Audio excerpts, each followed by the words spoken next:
Hi, my name is Sarah and my channel is knottygnome Crafts. Welcome.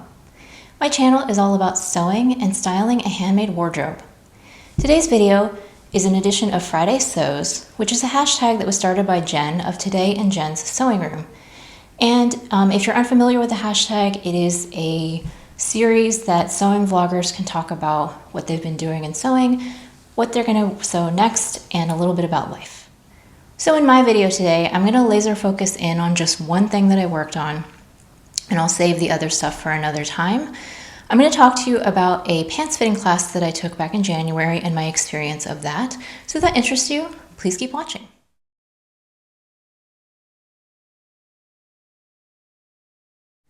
So just to get this out of the way before we get started, I did pay for the class myself. This is not sponsored content in any way. I'm giving you my real experience and feelings about taking the class. So I signed up for a class through Fabric Mart. It was a Zoom class, and they stated that they were going to have 2 Zoom sessions, and then you also got a one-on-one Zoom session with the teacher on fitting your own pants. So the class itself was $60, and then you also had to purchase the workbook from the teacher's website, which was $39.99. So altogether, it was about $100. And actually, we ended up getting an additional class session added. So we ended up having 3 classes, and I personally ended up having 2 one-on-one sessions with the teacher. So in my mind, that price was completely worth it. I think that the teacher, Jen, was extremely generous with her time. And I will link her website with the pants fitting workbook in the description box below, because I do think she's a wonderful teacher, and I did learn a lot. So there were about 20 people in the class, and the way that it worked was before class started, we were to send pictures to Jen of ourselves in like leggings or tight-fitting pants of like front view, back view, and side view. And then we also gave her our, I think it was waist, hip, and thigh measurements. And then she got back to us individually and told us what size pattern to print and which version of the pattern to print. So her Happy Pants workbook comes with different hips for the pieces for the back piece. So there was a high full hip, an average full hip, and a low full hip. So she got back to us saying you should print this size with this hip before the class started. So during the class, Jen, in the first class number 1, Jen went over each person's pictures and told them individually like what adjustments that she thought that they would need to make. And then you would write it all down, and then I'd make the adjustments to your pattern and then cut out your first muslin. So for the first muslin, it was just a half size, or not half size, it was a half length muslin. So from the waist down to the knee, so basically shorts. So we really concentrated on fitting like your upper body first and didn't worry so much about the legs yet. So this was my first muslin. I just used an old bed sheet. That went fairly well. And then I think in the second class, we just did some fine tuning to the fit. And I also had my one-on-one session with Jen during this week. And so, you know, I went over my initial muslin, made adjustments, and then I was to draft my full length muslin. So I did that. This was my second muslin. And this part was where I got a little bit frustrated because a lot of issues showed up in the full length muslin that weren't necessarily present in the shorts version. I don't really know, but I think it's because I have muscular calves, and so I think that my calves were adding an extra wrinkle, kind of literally, that just wasn't present in the shorts. So I was having a hard time getting this muslin to fit, and I won't get into the weeds as far as like the actual details because I just feel like that would be very boring. But essentially the issue that I was having was that I had extra vertical length on my back leg. So I was getting all these wrinkles on the back of my legs. So that meant that I needed to shorten the center back length here in order to bring up the fabric and get rid of those wrinkles. But when you do that, you also need to scoop the back crotch down a little bit so you still have room to sit so that it doesn't give you a wedgie. And it's a very delicate balance. So I was having a hard time like pinching out the fabric, bringing up the back crotch, then scooping down, and then it was like I just couldn't get those two into balance. So I kept having to do it over and over again.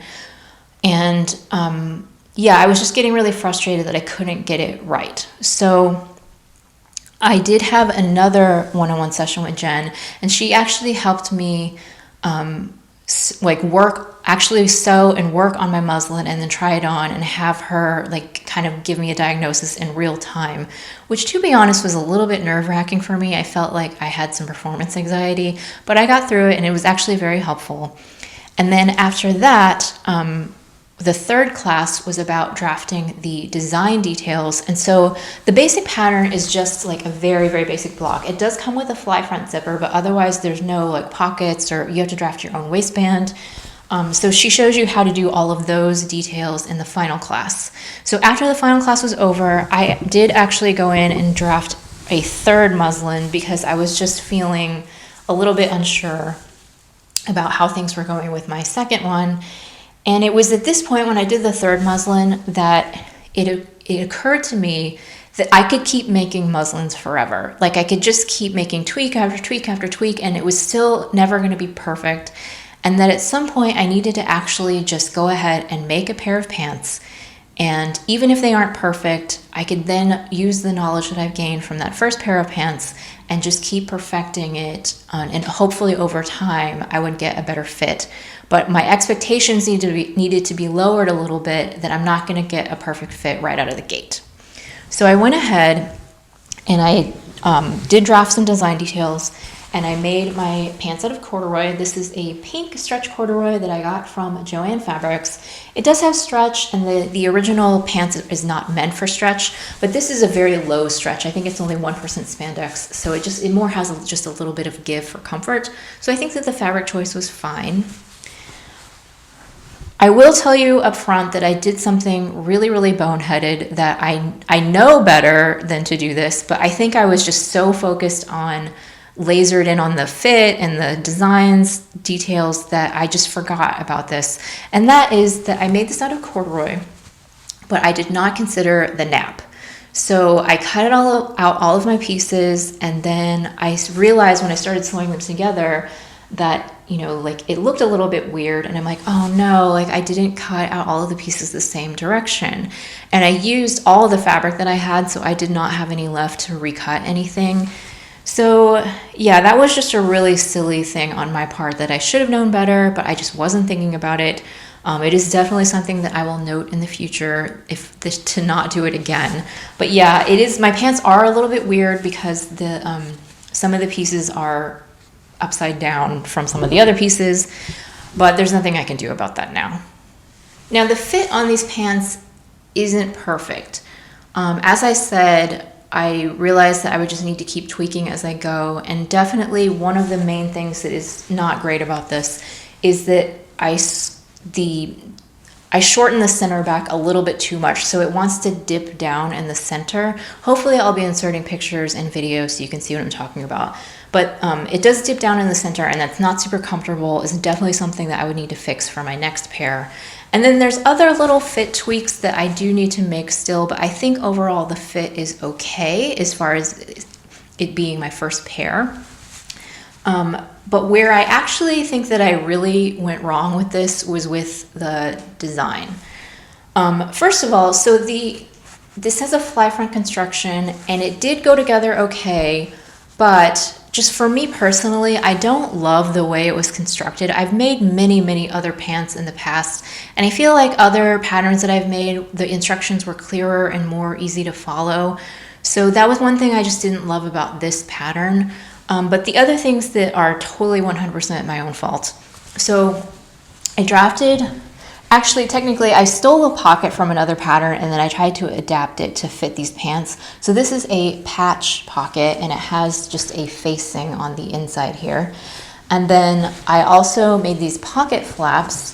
So there's no actual welt pocket here. I just sewed the flaps on. I know that I never use back pockets, so I don't actually need functional pockets, but I also don't like it when the back of my pants is just plain. I feel like it needs something. So I just added a flap here, and this is a lined flap with a snap, but there's no working pocket. And then this was actually my favorite part. I made these Keystone belt loops, and I added snaps to them. This was actually a detail that I saw on a pair of pants from Cezanne, and I think that they actually used buttons instead of snaps, but I just thought snaps would be simpler. But I thought that that was an interesting and cute design detail, so I do like that part of it.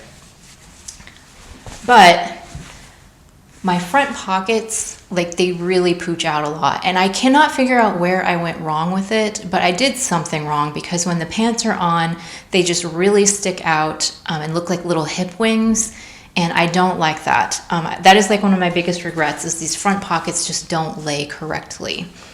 The other major boo-boo that I made with these pants is that I changed the shape of the leg. My original muslin is drafted to have a tapered leg, and I wanted a flared leg. So what I did was I took a pair of pants that I already own and I measured the bottom hem, and then I thought that I altered my pattern to match that width at the bottom. But I did something wrong, and I don't know where I went wrong, but I definitely did it wrong, because my pants at the bottom are barely boot cut. Like, they're just a teensy bit flared, but you can hardly even tell at all. They look more like straight leg pants. And I can't figure out what happened. I really did try to make them flared, but they're not flared. And this is where, like, the realization dawned on me that I knew this before, but I am just not a pattern hacker. I know that there are many people out there in the sewing community that can take a basic pattern and do all these different things and make totally different looking different garments from one pattern, and I admire them so much, because that's just not me.